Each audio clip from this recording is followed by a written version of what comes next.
porque é espanto, é loucura para essas pessoas. Elas acham que não, que é normal. Troca de marido, troca de mulher, isso é coisa do mundo. Isso é para pessoas que vivem longe da realidade, do que Deus tem. Então é a bebida. A bebida leva o homem a perder o sentido. E comete isso. E aqui em 1 Tessalonicenses 5,7, diz assim: pois os que dormem, dormem de noite, e os que se embriagam, embriagam-se de noite. Nós, porém, que somos do dia, sejamos sóbrios, vestindo a couraça da fé e do amor e o capacete da esperança e da salvação. Irmão, bebedice não tem horário, mas a Bíblia relata que a noite é onde o povo se reúne, porque é treva. Porque pelo menos, irmão, você já viu o drogado, ele trabalha, ele arruma um jeito, ele vai para o trabalho, porque ele precisa do dinheiro para comprar as porcariadas dele. Então ele vai, ele pega e vai, e consegue um part-time, ganha um pouquinho, nem para ir comprar um litro de cachaça. Quantas pessoas aqui estão dentro dos Estados Unidos vivendo uma miséria de vida? Nas drogas, no álcool. Por causa, a vida destruiu 15, 20, 30 anos de América. Não pode voltar, não tem dinheiro, não é legal, não tem nada. E se for legal, o que importa? Não tem nada. Não tem saúde. E aí, depois, vem o Senhor e às vezes quer tudo rápido. Você quer tudo rápido. Você viveu aí do seu jeito. E agora você quer que eu, o Senhor, venha e faça tudo para você. Tem consequência. E primeiras consequências no corpo, né? Noitada de sono, como é que faz? Acaba, detona com a pessoa, né? Olheiras, a pessoa corta e vai. E isso vai afetar mais na frente. Saúde. Em todas as áreas. Não é verdade? Em todas as áreas. Aí vai estar aí, e agora? Agora estou bem, estou com Jesus, está tudo jóia, mas tem sequelas. Sequelas do pecado. Que o pecado é isso, consequência do pecado. Então nós temos que ser vigilantes e cuidadosos nesse termo. Efésios capítulo de número 5. Vamos passar para um outro tópico, mas deixa eu finalizar aqui com Efésios capítulo número 5. Verso de número 14 e verso de número 18. Anote esses textos, irmão.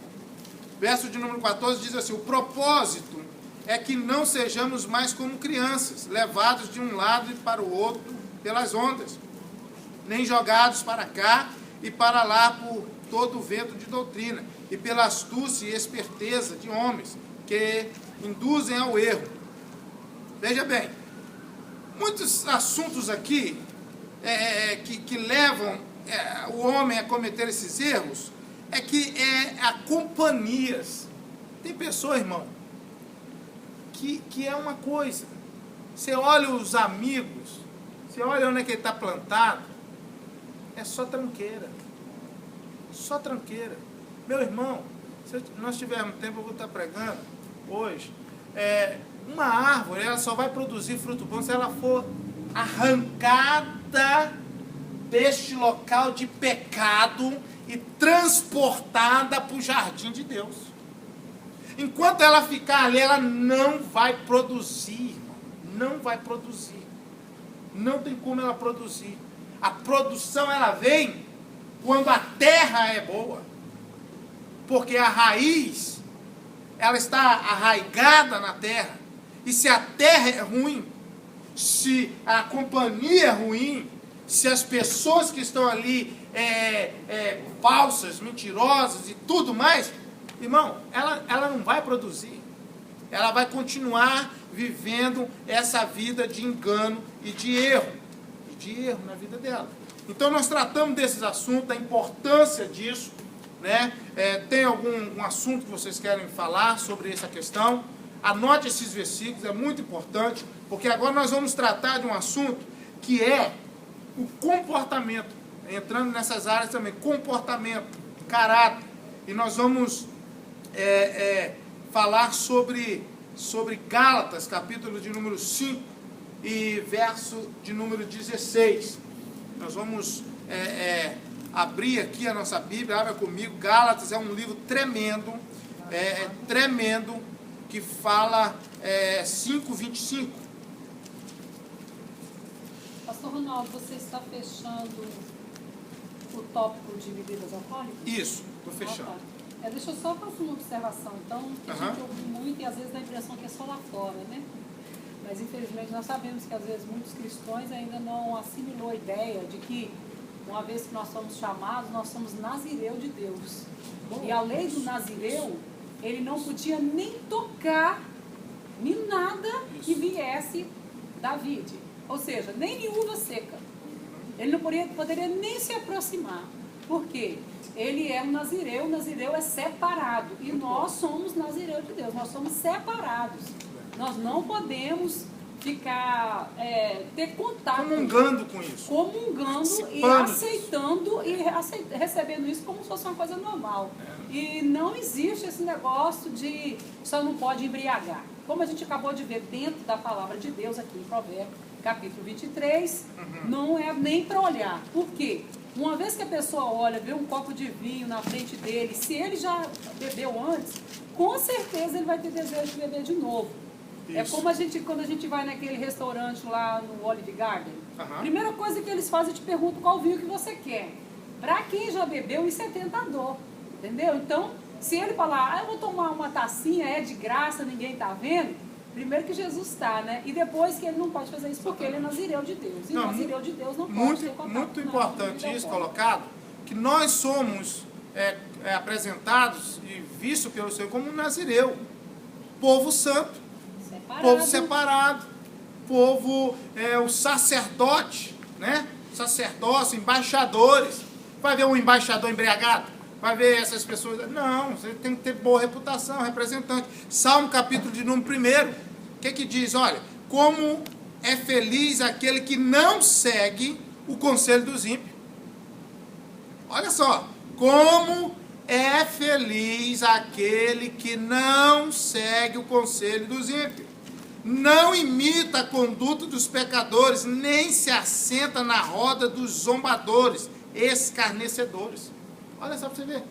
Irmão, a Bíblia é bem clara em certo. O ser humano que gosta de... Não, mas tem que...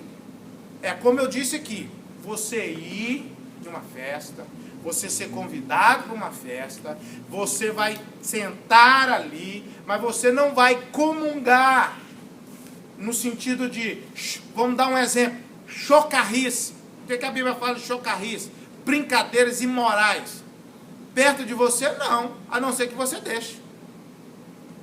E uma vez você deixando, você está envolvido com eles. Você está igual a eles. Entendeu? Então você vai à festa, esteja ali, faça a sua apresentação, mas não se envolva em chocarrice. Principalmente que eles gostam de fazer com crente, com piadas imorais, coisas imorais. E aí está lá...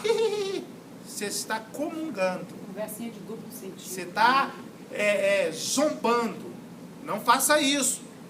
Nós não estamos dizendo que você não possa ir. Vá, mas brilhe aonde você vai. Faça a diferença onde é que você vá. Porque o texto está dizendo, ó, feliz é aquele que não segue o conselho dos ímpios. Porque o ímpio gosta da conselho, irmão. O crente que é eu vou, desculpa a expressão, né? Nós somos meio bobinho, né? Meio assim, não vou falar, não, que eu vou ofender. Irmão, é aquele negócio que nós tratamos aqui. Eu vou falar porque o sangue dele não vai ser cobrado de mim. Não vou me omitir, eu vou falar. Você está entendendo? Porque o ímpio, ele chega e fala. Eu fiquei sabendo esses dias, a pessoa falou, tem um centro espírita aqui, nessa região, e o povo fica convidando, vamos para a igreja. Aí o camarada foi lá, culto, vamos para o culto, centro espírita. Aqui. Então, eles convidam. E às vezes o cristão fala assim, não vou convidar não, porque já convidei, agora é Deus que toca no coração. De covardia, convide. Só, olha, estou te convidando de novo. Estou te convidando de novo. Estou te convidando de novo. Uma hora vai, irmão. Uma hora vai. Mas você convida. Convide com amor, mas convida. Amém? Pastor Ronaldo, Só fechando esse negócio de vinho aí, porque quando Deus, ele já manda o decreto do cativeiro de Judá, aqui em Jeremias 35, versículo 19, nos diz: assim diz o Senhor dos Exércitos, nunca faltará varão a Jonadab, filho de Recabe, que assista perante a minha face todos os dias.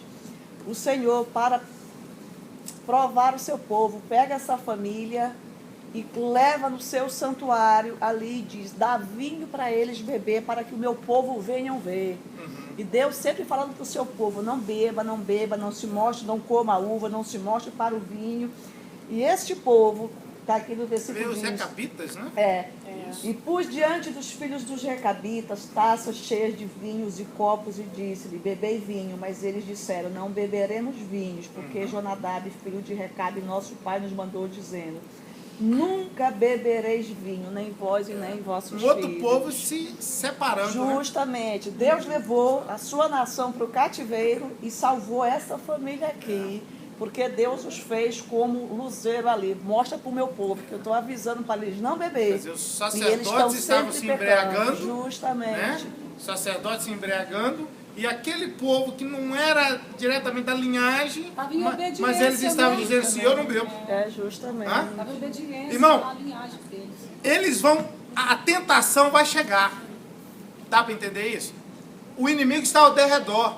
A tentação vai vir, as coisas fáceis vai vir, e aí cabe você. Todas as coisas me são lícitas, mas nem tudo me convém. Não me deixarei me dominar por nenhuma delas. É eu que decido, filho. A pessoa fala assim: pequei. Você que toma a decisão, filho. O negócio estava ali. Você poderia ter dito não. Você poderia ter fugido daquilo, né? Escapulido daquela situação. Rapidinho, só queria saber. Então, por que, em relação à uva, por exemplo, como Sansão, ele não podia tocar em nada. Isso. Nasceu. Então, por que a Santa Ceia é com o suco de uva? O vinho traz alegria. O vinho simboliza a ceia, simboliza não em si a uva, mas o sangue. Mas os nazireus não podem tocar em uva? Não, mas aí não é fermentado. Não é um vinho fermentado com teor alcoólico. Porque quando Jesus... O vinho é o vinho. O Sansão se embriagou. Mas ele não podia. Não podia. Ele desobedeceu e por isso morreu nas condições que ele morreu. Ele poderia ter reinado muito mais, reinou menos, desobedeceu. Então ele teve seus olhos arrancados, porque ele deveria obedecer, né? Foi algo que Deus estabeleceu, né? Porque aconteceu a bebida com Ló, com as filhas de Ló com ele, com Noé. Então Deus começou a levantar agora sacerdotes, profetas, e não bebida, nazireus de Deus. Jesus era um nazireu. Então, mas por e Jesus fez a Santa Ceia com mas não tinha álcool. Não tinha álcool. Mas quem prova isso, pastor? Quem prova porque Jesus era um nazireu. Porque nós cremos. E Jesus, ele não iria, Jesus não iria como nazireu beber algo com teor alcoólico. Mas quando ele na festa, a uva. desamera, se era uva, a uva só tem o teor alcoólico quando ela é fermentada. Quando Jesus faz o seu primeiro milagre em Canaã da Galileia, ele transforma a água em vinho. E ali não fala que foi fermentado, porque o pessoal da festa, o dono da festa, os convidados, chegou para Jesus e disse assim, chegou para o dono da festa e disse assim, geralmente o dono da festa dá o melhor vinho no início da festa, e tu está dando o melhor vinho no final da festa. Por quê? Porque no início da festa se dá o vinho bom, porque o paladar, uma vez que embriagou, está chapado, já perdeu o gosto, vem o vinho ruim, porque ele já não tem mais sabor, ele bebe qualquer coisa. Porém, quando veio o vinho de Jesus, que não era fermentado, porque ele era um nazireu, e assim eu creio, porque o vinho tinha que ser no fogo, colocou taças, né, de água, aquilo trouxe o vinho, eles provaram, eles disseram, você deixou o melhor vinho para o último. que era o de Jesus. Mas então o nazireu pode tomar o suco de uva? Suco de uva, claro. Ele podia não dizer Suco quando. de uva. Isso é lá Do no Velho vinho. Testamento, né, pastor Ronaldo? Deixa eu só explicar para ela Porque do no Nazireu, Velho que ela está Testamento pensando no fala do Nazireu. vinho, que pode tomar. Nunca Nazareno pôde. não pode. Não, não, irmã. Você sabe, quando se fala que ele não podia nem tocar, era no caso de bebidas fortes, bebidas alcoólicas. Entendeu? Então, por exemplo, quando a mãe do rei Lemuel vai aconselhar ele, o que ela fala? Não é dado aos reis, aos homens fortes, aos homens beber bebida forte. Então é esse porque eles não poderiam beber, porque senão eles iam perder o sentido. Então um homem de Deus, ele não pode perder o sentido na hora nenhuma. Não pode. Ele não As pode. decisões. Por quê? Exato, porque uma vez que o vinho esquente e ele perde a noção, a mente dele está liberada para qualquer coisa. Um espírito contrário, por exemplo. Então, quando se fala que ele não podia nem tocar ou nem chegar perto, o que a Bíblia fala do pecado, por exemplo? Que a gente afastar Fugir da dele. aparência do mal. Né? Ou seja, fugir. Não é nem você fugir o que é, você não vai se expor. A gente então pode- é isso, não se exponha a isso. Depois te Não dar mais chega perto, detalhes não sobre toque. isso. toca nem Tá? na uva. Mas o importante é a irmã Exato. compreender que o nazireu, independente, põe essa nazireu, um obreiro, um servo do Senhor, ele deve fugir da aparência do mal. Exato. Ele tem que fugir de certas situações. Amém? Isso é importante, porque o vinho tem várias declarações mostrando o perigo que ele é. Ele se mostra como uma serpente para nós, tá bom? E nunca colocando assim, se Jesus, ou questões de razões de prova. Eu creio Que a Bíblia fala, que a eu Bíblia também. nos fala, tá bom? Ele transformou a água em vinho, e o vinho, como muitos às vezes pensam, era fermentado, tinha um teor alcoólico, não tinha, porque Jesus iria contra o seu princípio ministério, o seu próprio ministério, sendo ele o nazireu de Deus, tá bom? Então a gente crê dessa forma. Irmãos, nós vamos Parar o café. 7 Vamos parar agora. e 25, nós vamos finalizar agora. E eu vou finalizar com alguns crentes aqui, alguns